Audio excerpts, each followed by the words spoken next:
Hai, Assalamualaikum. Salam sejahtera. Selamat datang ke Pentaksiran Bilik Darjah bersama dengan murid yang cukup cemerlang iaitu Akmal Nazri. Apa khabar murid semua? Adakah anda semua sihat? Alhamdulillah. Baik, kepada anda yang menonton Pentaksiran Bilik Darjah kali ini terutamanya mungkin ada di kalangan guru-guru maupun ibu bapa ataupun murid-murid yang mengambil mata pelajaran pengajian dalam kejuruteraan mekanikal. Anda kena ini dia, setia bersama dengan saya. Kerana apa? Kerana kita bakal bersama dengan seorang guru yang cukup hebat. Siapakah beliau? Jom kita tengok profil guru kali ini.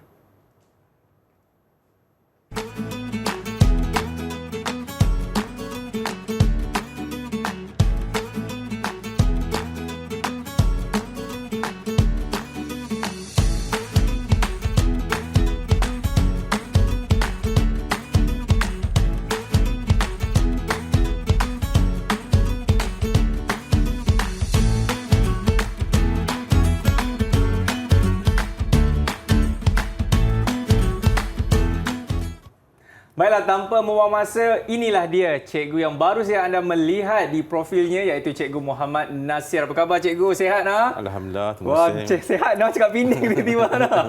Okey, cikgu, kali ini cikgu akan menerangkan pentaksiran bilik darjah bagi mata pelajaran pengajian dalam kejuruteraan mekanikal, betul? Ya, betul. Ya. Tapi sebelum kita mulakan, izinkan saya juga untuk memperkenalkan juru bahasa isyarat kita kali ini iaitu Cikgu Nur Hayati. Apa khabar Hayati? Wah, panggil macam kawan.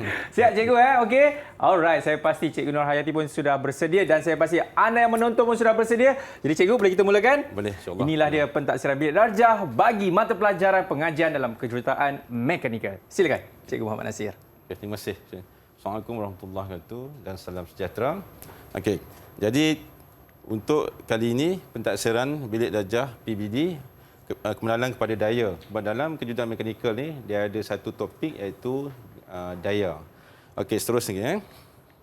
Di mana matlamat kesayangan dalam pengajian kejuruteraan mekanikal ni adalah menghasilkan murid yang menguasai asas ilmu pengetahuan, kemahiran, penilaian dalam bidang kejuruteraan dan satu lagi kita membentuk minat, memberi motivasi kepada murid dan akhirnya menjadi harapan untuk menjadi seorang jurutera yang kreatif dan inovatif pada masa hadapan, insya-Allah.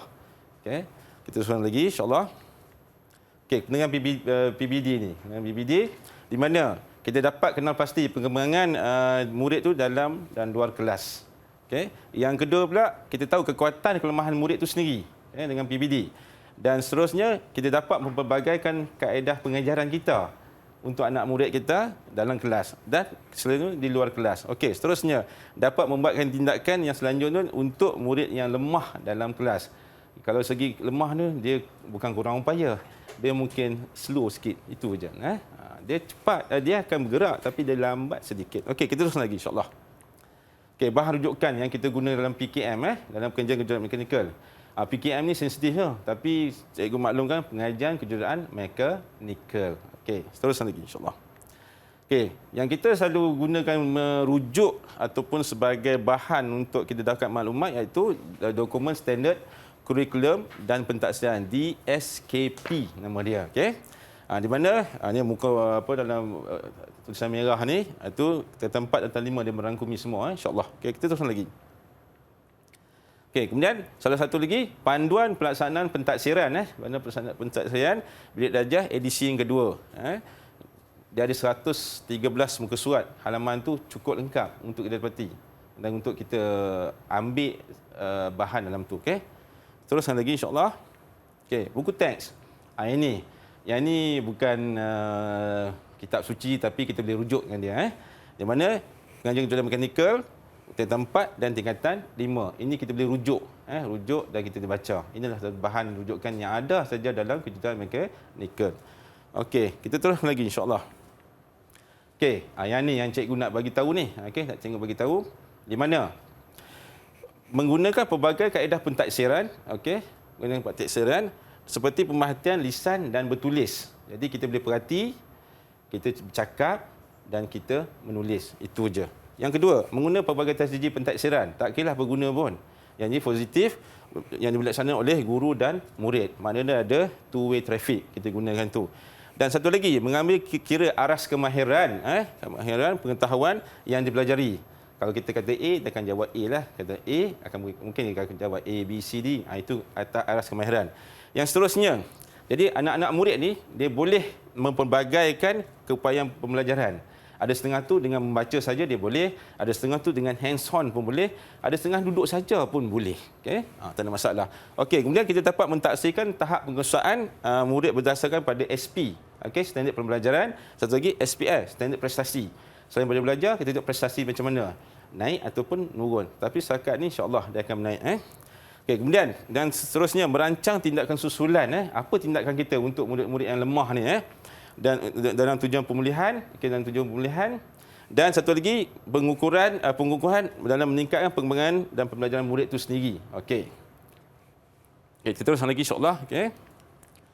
Okey, yang ini dia. Kalau dalam PBD ni, dia ada yang cikgu dah beritahu tadi, jadi kita perhati, memahati, tapi bukan CCTV lah.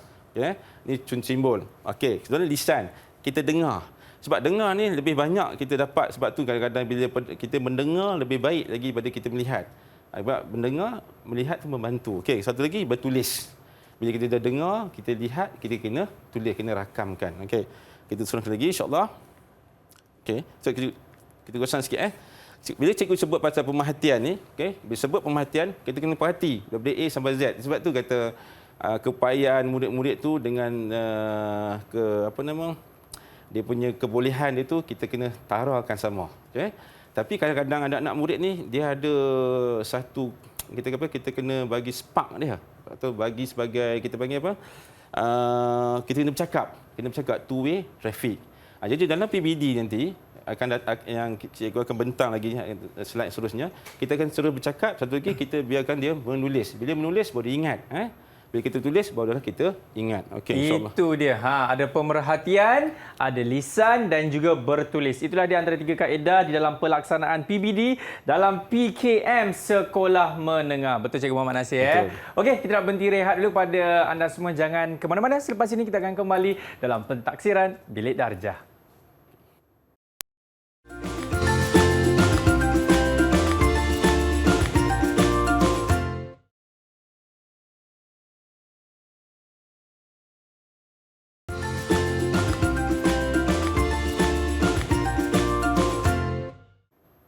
Terima kasih kerana masih lagi setia bersama dengan saya di dalam pentaksiran Bilik Darjah. Jadi ayuh kita dengarkan apa pula yang bakal dikongsikan oleh Cikgu Muhammad Nasir kita di dalam PBD bagi mata pelajaran pengajian dalam kejuruteraan mekanikal. Silakan Cikgu. Okey, terima kasih. Alhamdulillah. Okey, seterusnya kita ke apa yang kita nak tengok iaitu standard kandungan, standard pembelajaran dan standard prestasi. Ya. Di mana kalau dalam standard kandungan tu kita cuma belajar ataupun kena tahu 3.1 iaitu pengenalan pada daya.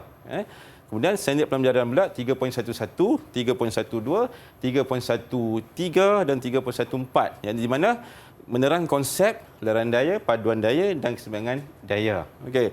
Kalau 3.12 tu hukum Newton yang pertama, hukum Newton yang kedua, hukum Newton yang ketiga. Dan kalau yang ketiga tu kita bincang ke konsep iaitu gambar rajah badan bebas dan untuk menyelesaikan masalah yang timbul dalam kehidupan seharian kita. Kemudian yang seterusnya, selesaikan masalah keseimbangan daya tu dengan menggunakan rumus yang kita akan tengok sekejap lagi dengan gambar rajah badan bebas. Tapi dalam yang ini dia cuma sebagai guide. Jadi kita akan buat yang lebih benda menarik lagi. Okey. Kemudian dalam cadangan aktiviti tu, aktiviti salah satunya kita boleh mengaplikasikan hukum Newton dalam bidang. Contoh yang paling mudah hukum Newton yang ketiga tu adalah bila kita duduk atas kerusi. Kita tak terbalik dan tak pakai sebenarnya. Sebab itu hukum Newton ketiga, daya yang di atas dengan daya bawah adalah sama. Newton ketiga. Okey. Kemudian kita buat uji kaji ringkas nanti di mana kita akan membina satu model jambatan atau model struktur atau model kerangka untuk menentukan keseimbangan daya. Bukan daya simbang, keseimbangan daya. Okey, kita teruskan lagi insya-Allah. Okey, guna standard prestasi. Okey, tahap penguasaan. Kalau kita tengok sini tahap penguasaan, kalau satu ni, tapi kalau satu ni orang suka kan, tapi satu ni dalam ni dia jadi lain. Kemudian menyatakan hukum berkaitan keseimbangan daya, momen, geseran, kekuatan. Betul? Yang kedua, dia mampu menerangkan. Yang ketiga, dia mampu menyelesaikan masalah berkaitan keseimbangan daya, geseran sebagainya menggunakan rumus yang telah dipelajari tadi tu kan. Kemudian yang keempat lah, yang ni hebat sikitlah sebab dia mampu atau membuat perkaitan dalam sistem kejuruteraan mereka dengan hukum, momen, geseran, daya dan sebagainya. Itu dia mampu buat hubung kait. Dan yang kelima, dia dapat menilai kesan dia Okey, keseimbangan daya, momen dan sebagainya berdasarkan situasi yang diberikan. Nanti kita akan bagi lagi. Nanti ujung nanti kita akan tengok macam mana perkara yang kelima kena kita buat ni. Okey, yang keenam pula, kita wajarkan penyelesaian daripada masalah berkaitan momen, daya dan geseran kekuatan bahan berdasarkan situasi yang baru yang diberikan. Okey. Jadi untuk dua yang 5 dan 6 ni kita berdasarkan eksperimen dan projek. InsyaAllah. Okey, teruskan lagi. Okey, yang ni standard kandungan. Ini dalam buku teks dalam buku teks teks 4. Okey, jadi maknanya kita berkenaan berdaya kita ceritalah sikit Tapi ini secara lisan kita cerita. Kita bagi tahu apa tu vektor, apa tu skala, itu di sini. Okey. Kalau tengok dalam sini ada gambar mesin rumput ni, mana daya kita tolak tu. Kalau kita mesin rumput tak kita tolak atas, tolak bawah. Kita ada daya dia. Berapa kecenderungan sudut tu perlu diambil kira. Okey, teruskan lagi insya-Allah. Okey, jadi yang ni untuk standard pembelajaran standard pembelajaran di mana 3.1 aliran daya, paduan daya keseimbangan daya. Okey. Konsep dia bercerita. Konsep dia bercerita. Kita cerita. Macam kalau zaman-zaman dulu Tok Selampit, Awang Batik, dia cerita wayang kulit. Itu ceritalah. Ada nulis dalam tu Kemudian kaedah PBD kita gunakan. Ni kaedah PBD iaitu kita guna secara lisan dan pemerhatian. Dengar dan kita perhati. Okey, ini salah satu dia.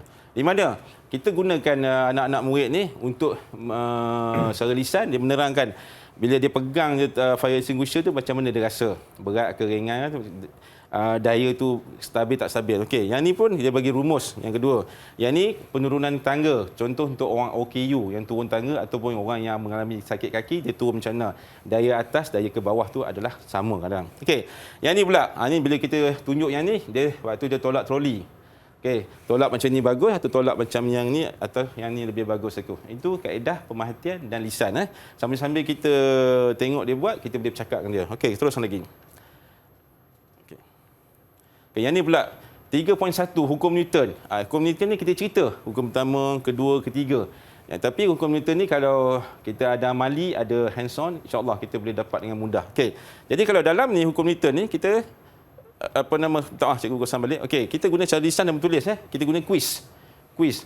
Tanya, jawab. Tanya, jawab kan. Anda tanya, cikgu jawab. Itu aja Okey, terus lagi. Yang ni bila dalam kuis kita bagi dia hands on, dia akan jawablah Okey, salah satu kita guna yang inilah. Ini dia standard pembelajaran kita. Kita bagi dia helaian, dia akan jawab. Okey, terus lagi insya-Allah. Okey, sini satu lagi. Kita panggil jigsaw puzzle. Kita bagi ayat tu dan bagi dia punya ni akan cari kita akan semak melalui yang ni jigsaw puzzle. Salah satu PBD yang kata bertulis yang ni dia. Okey, terus lagi.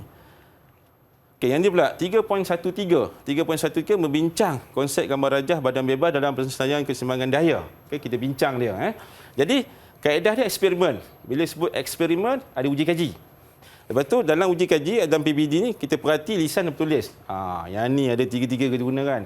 Kita perhati, kita tengok, lepas tu kita bercakap, bagi arahan sebagainya, berlaku two way communication dan satu lagi kita minta dia tulis buat laporan sedikitlah Okey, teruskan lagi. Okey, di mana? Yang ni dia. Bila kita bagi satu rajah ni atau satu gambar atau satu benda mawujud ni, jadi anak-anak murid ni akan kirakan dia punya berapa panjang, berapa lebar dan berapa daya dia, kemudian mereka akan bincanglah. Ini aktiviti di luar kelas Dalam kelas mungkin kita rasa kurang selesa, panas sebagainya, jadi kita bawa ke keluar. Okey, itu salah satu PBD yang dilakukan insya-Allah. Okey, terus lagi. Okey, yang ni kita gunakan bahan yang terdapat dalam kelas atau dalam bengkel sebagainya, di mana kita gunakan tiga kotak kapur Tiga kotak kapur. Yang ini untuk yang satu span yang dia tak ada tertulang. Okey, kita letak dia akan merentuh. Okey. Yang ni kita guna tertulang tertulang. Bila kita letak dia takkan menentuh. Yang ni kita ada satu word elemen merentasi kurikulum ataupun matematik merentasi kurikulum di mana kita guna teorem Pythagoras dalam ni. Jadi situlah PBD dia Okey. Jadi maknanya benda tu kalau kita tengok, cikgu keluar sikitlah. Stem tu dah ada dalam ni lah. Jadi nak buat jembatan, nak buat TT ke apa kan. Kalau orang di mana-mana pergi jembatan. Kalau orang Pulau Pinang ke, orang Kedah ke, orang belah-belah ni dia panggil TT. Harga juta-juta panggil TT. Tak mahu Okay. Terus lagi. Okey. Okey, yang ni pula.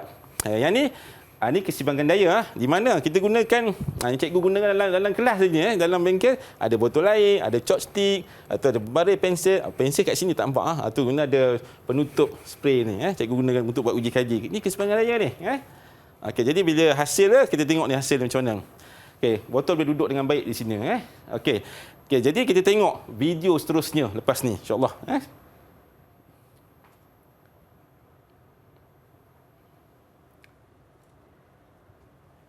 Okey, jadi dalam video ni,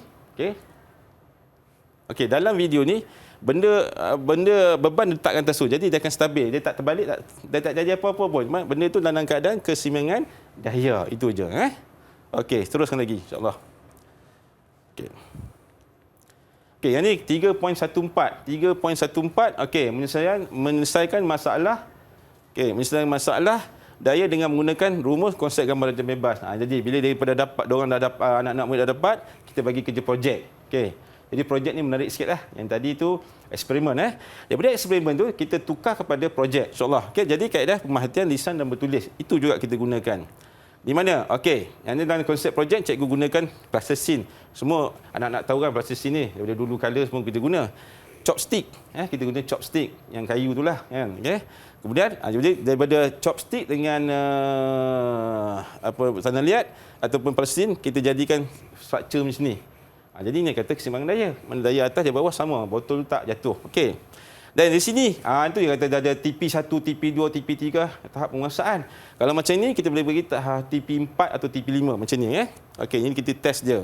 Dalam keadaan dia, bolehlah untuk student umur daripada tahap 4, tahap 5. Kita terus lagi, insya-Allah. Ini pun sama juga, kita gunakan kaedah, iaitu rumus dan kepada jambatan bebas, mereka melakukan projek di sini. Okey. Yang ni dia. Kalau macam ni, konsep ni kita boleh bagi TP5 atau TP6, insya-Allah. Ini semua guna tanah liat, ada plasticine dan chopsticknya. Okey, terus lagi. Okay, ini pun satu, anak-anak murid berada di luar kelas. Kita melakukan sama ada dalam kelas atau luar kelas atau di luar waktu persekolahan, insya-Allah. Okey, yang ni kita gunakan surat khabar lama yang kita gulung dengan lidah sate tu, kita pakai gam, kita jadikan struktur ni. Okey, cukup kuat strukturnya. Okey. Jadi kalau kita tengok uji kaji pun kita dah buat. Okey, kalau ikut TP, nanti kita akan sentuh pasal TP. Macam ni dia dapat 4, yang ni dapat 6, yang ni dapat 5. Okey, tu TP tahap penguasaan. Okey, seterusnya lagi. Ini satu projek yang ada kita buat dalam PBD. Okey, insya-Allah. Okey. Macam ni kan. Kita dah buat macam ni tadi ni, tapi kita boleh letakkan di atas pemberat. Tengok ketahanan dia tu. Yang ni pula, yang ini sebenarnya tajuk dia mudah aja, iaitu pengangkutan. Pengangkutan. Jadi kita buat ke. Okey, jadi kita terus lagi. Okey, jadi ini projek yang kita gunakan buluh gadget. Kalau kita siapa pengakap dulu, kita tahu gadget tu. Mana kuat tak kuat gadget tu bila dia ada dia punya bahan tu. Okey, yang ni cikgu ambil daripada kereta api dulu. Di mana? Inilah gambar darjah bebas, teorem Pythagoras berada di sini. Mana lima sensory curriculum. Okey, insya-Allah. Itu dia Cikgu Muhammad Nasir di atas perangan tersebut. Kadang-kadang baru saya tahu bagaimana murid-murid ini dinilaikan. Dan kalau apa yang saya perasan juga kan Cikgu Muhammad Nasir kan, ini dah dimasukkan dalam satu elemen yang dipanggil elemen merentasi kurikulum. Kurikulum. Nampak tak? Inilah orang kata apabila murid itu berfikir di luar kotak, betul Cikgu kan? Bukan. Berfikir tanpa kotak. Berfikir tanpa kotak. Saya akan mencari di mana kotak itu, tapi sambil itu kita nak beristirahat dulu boleh Cikgu? Betul. Wah, Cikgu dengan saya ya. Baiklah, kepada anda semua jangan ke mana-mana selepas ini. Banyak lagi Cikgu Nasir kita akan kongsikan di dalam pentaksiran Bilik Darjah. Berfikir tanpa kotak? Ya. Kalau tanpa kotak.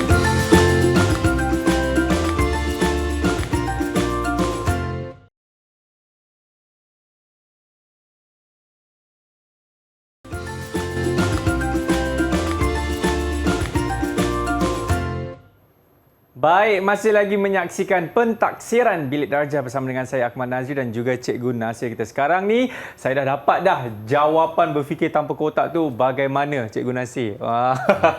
Okeylah, jom kita dengarkan apa pula yang bakal dikongsikan oleh Cikgu Nasir kali ini. Silakan Cikgu. Okey, terima kasih. Alhamdulillah. Okey, kita terus lagi insya-Allah. Okey, jadi dalam bila kita menyelesaikan PBD atau sebagainya, kita tengok tahap penguasaan anak-anak tu, anak-anak murid pada keseluruhan KSSM PKM. Contoh satu, tahap satu, iaitu dia berupaya mengingat perkara asas yang berkaitan dengan kemahiran dan dalam bidang kejuruteraan mekanikal. Dia ingat Itu yang paling asal lah. Kita tanya A, dia jawab A lah kan. Tapi kalau yang kedua tu, dia punya memahami pengetahuan kemahiran berkaitan dengan kejuaraan serta mampu menterjemahkannya. Yang tadi tu kan, dia buat dalam projek tu paling minima tu je. Itu yang dia kata tahap 2 tu. Okey. Dan seterusnya, tahap 3 pula, dia kata dia berupaya mengaplikasikan pengetahuan dia, kemahiran dia berkaitan kejuaraan mekanikal dalam situasi yang dihadapi. Contohnya, bila kita, cikgu bagi tahu kata cikgu nak buat satu struktur untuk pengangkutan atau untuk struktur untuk menampung ataupun struktur untuk menahan sesuatu benda. Jadi dia akan buatlah. Itu dia boleh fikir. Dia boleh kita berfikir tanpa kotak ya. Okay, kemudian yang keempat, bila dia dah buat tu yang keempat, dia boleh analisis, dia boleh fikir apa sebelum, semasa dan selepas apa akan berlaku. Okey. Apa situasi, apa kesan-kesan dia pada alam sekitar ke, pada masyarakat ke, itu dia yang keempat kan. Dalam perkara yang dihadapi berdasarkan pengetahuan dan kemahiran yang dia boleh mengikut prosedur atau sistematik. Dia ada prosedur dia. Okay. Nak? Okey. Kemudian yang kelima ni lah, dia kata berupaya menilai sesuatu atau perkara yang dia hadapi berdasarkan pengetahuan kemahiran yang terperoleh dalam untuk membuat keputusan. Okey, dia nak pergi jauh atau tidak. Itu kadang-kadang kita tengok dia buat satu model tu, tengok terbaik, mana dia dah fikir. Lepas ni kalau kata berlaku contoh celah A, aku boleh perbaiki tak celah A ni? Okey, dia perbaiki. Kalau berlaku celah B, kami panggil celah, maknanya ada sikit kerosakan lah. Orang kata dulu panggil cari celah, troubleshooting. Okey. Jadi untuk yang keenam, yang ni yang paling best ni, ini master dia kan, master kopi kan. Berupaya menzahirkan idea secara kritis dan inovatif. Jadi bentuk yang dibuat tu memang kritis dan inovatif. Dan seterusnya dapat mendapatkan pengetahuan kepada pengetahuan dan kemahiran berkaitan dengan kejuruteraan mekanikal. Dia ada kait dengan kejuruteraan mekanikal. Kadang-kadang ada kat terbabah kat tu, tapi kita kena guide. Sebab tu kita kena perhati bila ada kita pemerhatian, lisan dan menulis. Jadi maknanya kadang-kadang dia terbabah kan. Okey, kemudian dalam menyelesaikan masalah serta merancang aktiviti dengan lebih efektif berdasarkan situasi yang dihadapi. Ini yang keenam. Bila kita tanya dia akan jawab. Kita tanya A, dia akan jawab A, B, C, D, E. Itu dah cukup pada dapat 6. Kan? Dan kita tanya apa kesan-kesan dia. Sekarang ni pada alam sekitar, kita tanya pada alam sekitar. Okey, kita teruskan lagi insyaAllah. Okey. Lepas kita dah selesai, kita kena rekod, kena lapor. Itu kita yang kadang-kadang kita tengok dalam sistem online tu, kita nak nampak tengok PBD ni ada tak keputusan dia kan? Ada, insyaAllah. Mesti ada, wajib ada. Dan kita kena laporkan. Okey. Yang pertama, kita rekodkan. Apa saja pergerakan, kita rekodkan, kita tulis. Kita bubuh nama dia, letak nama. Kemudian kita letak 3.11, 3.12, 3.13, 1.4. Dia dapat berapa? 3.11 dia dapat berapa? 5. Tahap penguasaan 5. Kalau 6, kita tulis senang lah dalam borang tu. Kemudian TP tahap penguasaan, kita kata 3. Ini adalah untuk 3.1 sahaja. Kalau untuk yang 3.2 lain. Okay? Jadi ini 3.11, 3.12, 3.13, 3.14. Okay? Itu untuk yang ni. Okay, terus lagi. Okay, bila kita dah cikgu, bila kita dah letakkan dalam TP tadi tu yang kata modul 3 ni kan, modul 3 ni dia dah kita mix dah daripada 3.1, lepas tu 3.2, 3.3, 3.4. Dia ada daya, momen, geseran sebagainya. Kita campur dia dapat modul tu. Modul 1 lain, modul 2 lain Okey, kita terus lagi insya-Allah. Okey. Jadi bila kita dah kita minta maaf cikgu Gostam sikit. Bila kita dah nampak ni, ada tak pada student-student yang murid yang ada kelemahan atau tak capai tahap minimum, jadi kita kena buat plan atau plan intervensi Jadi plan intervensi ni kita kena rancanglah berdasarkan keupayaan murid tu sendiri. Kalau dia tak boleh nak berjalan, kita papah dia sikit. Kalau nak papah tak boleh, suruh duduk. Kalau dia tak boleh nak gerak, suruh dia ngesot. Itu saja. Kita kecil-kecil tu kan. Kita mula kita duduk, lepas tu kita mengesot, lepas tu kita mengangkat. Ikut urutan tu. Kalau budak-budak anak-anak ni kita ghostan sikit je. Okay, kadang-kadang terlalu laju. Bukan dia lemah. Dia slow sikit. Okay, teruskan lagi. Jadi kita sorry. Jadi kita dah masuk sini cikgu. Allahu. Okey. Jadi kita dah tahap penguasaan ni 4 point something ni kena buat sesuatu lah Ini satu. Okey, jadi plan intervensi. Okey, plan intervensi itu kena pasti kumpulan, penyelesaian masalah, pembincangan, pilih keutamaan dan plan tindakan. Okey, jadi selalu cikgu buat kita ginilah, kita berhubung dengan anak-anak murid ni, beri nasihat, peluang dan ruang untuk orang buat ni. Peluang dan ruang. Okey, itu je. Kalau tak boleh, kita buat kelas, hubungi bapa dan rujuk unit kaunseling. Okey, jadi selalunya benda yang unit kaunseling last sekali lah. Yang ni kemudian lah. Selalu 2 benda lah kita ni. Sebab apa? Anak-anak dekat dengan kita kan, kita jadi ni. Okey, jadi kalau kita tengok yang disenaraikan setakat ini, jangan buat terlalu banyak, nanti tak tercapai. Cukup yang ni. Okey, untuk plan intervensi. Okey, itu je. Itu dia, terjawablah sudah segala persoalan tentang bagaimana pentaksiran bilik darjah ini dilakukan, terutamanya bagi mata pelajaran pengajian kejuruteraan mekanikal. Tapi sebelum kita nak mengakhiri PBD kita kali ini, Cikgu Nasir, mungkin Cikgu boleh rumuskan apa yang Cikgu dah kongsikan mengenai PBD kali ini. Silakan, Cikgu Nasir. Jadi kalau kita segi rumusannya, apa jua kita buat pun, kita mesti ada sebelum, semasa dan selepas. Sebelum tu apa kita nak buat dulu? Okey, kita kena fikir dulu apa sebelum untuk mengatasi kelemahan anak murid kita kan. Kadang-kadang anak-anak ni dia tak boleh fikir dengan baik. Mana dia ada psikomotor dan kognitif kan. Itu kena ingat. Jadi kemudian sebelum, semasa kita dengan dia lah, waktu kita buat tu rumusan dia kan, kita buat dia, kita duduk dengan dia, tanya dia sebagainya. Kadang-kadang kita kena pegang dia. Dan kita kadang-kadang kata sikit-sikit kita kena bagi sikit ilmu tahwid kat dia lah. Kena belajar satu ibadah, itu je. Okey. Lepas tu yang akhir tu, kita tengok keputusan terakhir tu kita dapat macam mana. Jadi, macam mana pun kita kena guide dia. Dari semua rumusan ni, PBD ni, okey, dia secara langsung dia boleh membantu anak-anak ni untuk ke alam pekerjaan. Kerana ada 2-3 anak murid saya, bila dia guna PBD, dia buat tadi projek tadi, bila dia keluar, benda tu ada pengetahuan sedia ada masa dia bekerja, insya-Allah. InsyaAllah. Terima kasih banyak-banyak saya ucapkan kepada Cikgu Nasir dan tak lupa juga kepada Cikgu jurubahasa isyarat kita, iaitu Cikgu Nur Hayati. Jadi sampai di sini saja pentaksiran bilik darjah kali ini bagi mata pelajaran pengajian kejuruteraan mekanikal. Jadi kita jumpa lagi kepada murid-murid semua. Saya doakan anda semua berjaya di dalam kehidupan anda. Saya Akmal Nazri. Assalamualaikum. Bye-bye.